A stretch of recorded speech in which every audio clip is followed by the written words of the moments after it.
Bonjour à tous, on commence ce tour de la presse sportive par la Ligue 1 et la suite de la 4e journée qui s'est achevée par le choc entre Marseille et Lille. Et il n'y a pas eu de vainqueur entre les deux équipes, match nul 1 but partout. Pour le journal La Provence, 1 point et c'est tout pour les Phocéens qui peuvent même s'en réjouir. En effet, l'égalisation de Valère Germain à 5 minutes de la fin est miraculeuse pour le quotidien qui s'inquiète de cette semaine à 1 point en 2 matchs à domicile. En revanche, ça va mieux pour le PSG. Les champions de France en titre sont allés s'imposer tranquillement 3-0 à Nice avec un grand Kylian Mbappé à la baguette pour son retour. Avec Mbappé, ça change presque tout, s'enflamme le média. Petit clin d'œil aussi au DNA qui souligne en une la première victoire de la saison de Strasbourg hier contre Dijon 1-0.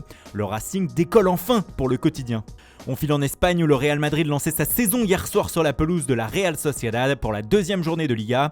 Mais les merengues n'ont pu faire mieux que 0-0 et repartent donc d'Anoeta avec seulement 1 point. Une première sans la poudre pour le quotidien AS. Cela faisait bien longtemps que les Madrilènes n'avaient pas inscrit le moindre but lors d'un match. Il faudra se reprendre dès samedi prochain sur la pelouse du Betis. Hier soir également, la Juventus débutait aussi sa saison lors de la première journée de Serie A. Et contrairement au Real, la vieille dame n'a pas fait de détail et ne s'est pas loupée. Victoire 3-0 contre la Sampdoria. Pour la presse italienne ce matin, ce succès est surtout l'œuvre d'Andrea Pirlo pour son premier match à la tête de l'équipe.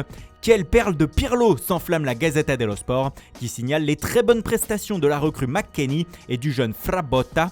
Pour Tuttosport, c'est un oui à la Juve. Au-delà de McKennie, Aaron Ramsey a aussi brillé dans les rangs turinois selon le média. Pour le Corriere dello Sport, c'était une sainte juve hier soir. La jeune pépite Kulusevski, Leonardo Bonucci et Cristiano Ronaldo se sont occupés de tout en trouvant le chemin défilé à 3 reprises.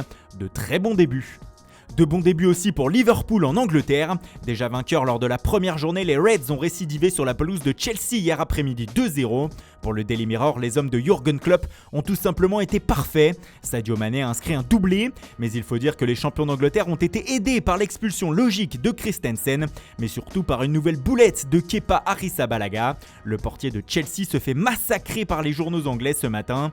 Une nouvelle calamité coûteuse de Kepa, titre The Times.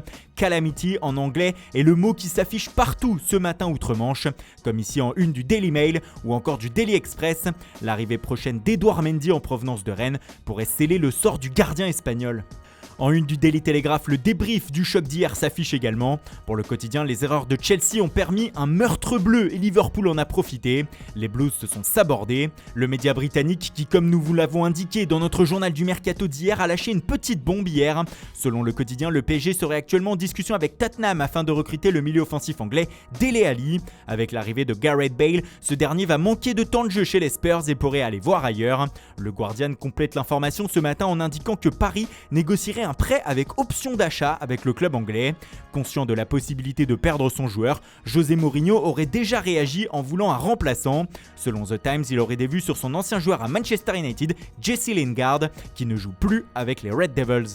Le mercato s'enflamme à Tottenham comme du côté du FC Barcelone. Les Blaugrana sont en pleine opération dégraissage actuellement et celle-ci semble s'accélérer selon Mundo Deportivo. Arturo Vidal a atterri hier à Milan et va s'engager aujourd'hui avec l'Inter.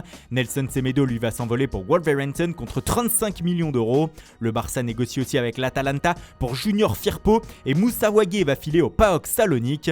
Pour Luis Suarez, le Barça serait prêt à payer une partie de la fin de contrat de l'Uruguayen pour qu'il parte, mais il n'ira pas à la Juventus.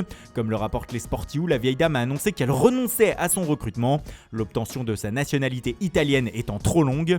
Enfin, dernier dossier qui s'est rajouté pour le Barça, c'est celui de Riqui Puig. Selon Mundo Deportivo, Ronald Koeman lui aurait bien demandé de partir et le Barça penserait à l'envoyer à l'Ajax selon le média. Problème selon Sport, la jeune pépite de la Masia ne veut pas partir et préfère rester pour montrer au coach néerlandais qu'il peut avoir sa place. Bref, cela nous promet un sacré feuilleton. Voilà, c'est tout pour ce matin. Merci pour votre fidélité. Bonne journée à tous et rendez-vous dès ce soir pour un nouveau journal du Mercato.